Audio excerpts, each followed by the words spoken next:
mesmo dentro da Bíblia. Por exemplo, quando fala que Jesus morreu num dia e ressuscitou no terceiro, né? Aí tem o lance da reencarnação, tudo. Aí eu falo, rapaz, tem muito do que os caras comentam dentro desse episódio. Então, tem, porque assim, a Bíblia, às vezes, ela pode causar confusão em quem está lendo, porque em um momento ela parece que te direciona para uma coisa, em outro momento ela parece que te direciona para... De interpretação. De interpretação. E às vezes é até textual, não é nem interpretativo. Sim. Né? Porque se você ler lá, eu vou citar a fonte, se eu estiver errado, me perdoe, mas acho que é em Deuteronômio 18, que fala que a gente não reencarna, que a gente não pode evocar os mortos, que a gente não nasce outra vez e tudo mais. E em João, primeiro, está lá dizendo que Jesus disse lá que para ver o reino do céu tem que nascer de novo.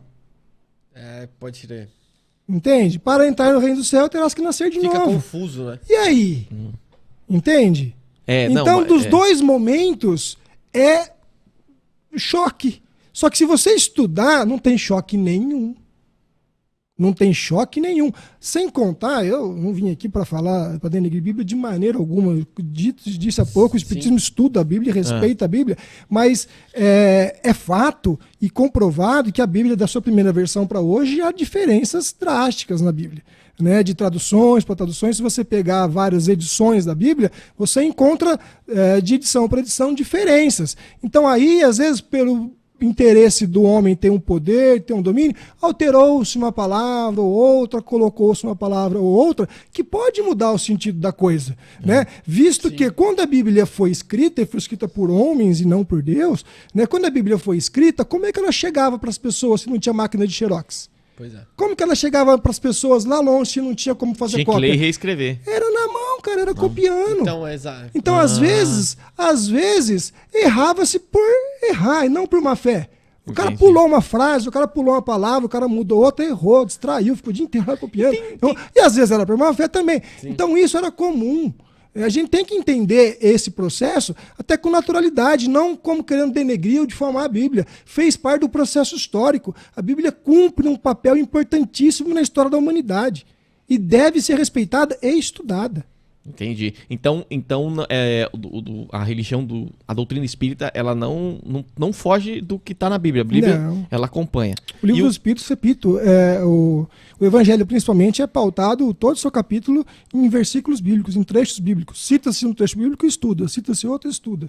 Tem um evento, cara, que eu pesquisei uma vez, não sei se é a teoria da conspiração, mas que fala de um aglomerado de padres, eu acho que é padres religiosos, não sei, que reuniram-se sobre alguns livros que não eram para colocar na Bíblia porque dava uma interpretação ruim, não sei, alguma coisa assim, tipo, eu não vou lembrar agora qual que era, mas não sei se você já ouviu falar disso, mas é uma teoria da conspiração, é um evento que aconteceu entre os padres e tal, tem disso, mas eu nem vou a fundo porque eu não esquisei muito dele, então eu só ouvi de resquício. Agora, aí o livro dos Espíritos, que é o que vocês se norteiam, aí foi escrito por Kardec. Através dos Espíritos. Ele foi... Kardec não é psicógrafo. Kardec nem médium ostensivo não era. Tá? Então, utilizou-se médiums para fazer essa transcrição. Tá? Na verdade, assim, vamos pegar do começo. A doutrina espírita não se pauta apenas no livro dos Espíritos. A doutrina espírita se pauta em 5 livros, que são as obras básicas do Kardec, chamadas de Pentateuco. Tá? Pentateuco. Isso. Tá? São 5 livros que o Kardec escreveu, que estão à base da doutrina espírita, não são o livro dos Espíritos. É o livro dos Espíritos, o livro dos Médiuns, o Evangelho segundo o Espiritismo, o Céu e o Inferno e a Gênese. Cada livro fala de uma coisa, de um tema específico. De um momento. De um tema específico. Vamos dizer assim, o livro dos Espíritos é um apanhado geral de tudo que a doutrina traz. Sim. O livro dos Médiuns fala sobre a mediunidade. O Evangelho fala do caráter moral.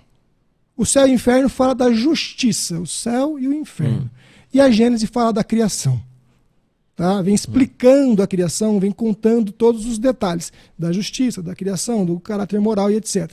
Então essas são as 5 obras que o espírita precisa estudar obrigatoriamente. Levam tempo? Leva, mas aí você vai amadurecendo o pensamento, as coisas vão se encaixando e fazendo sentido. Por isso que às vezes é difícil dizer para alguém o que é espiritismo em uma frase só. Em uma frase, em uma conversa que seja, não dá. porque as coisas precisam de ser construídas.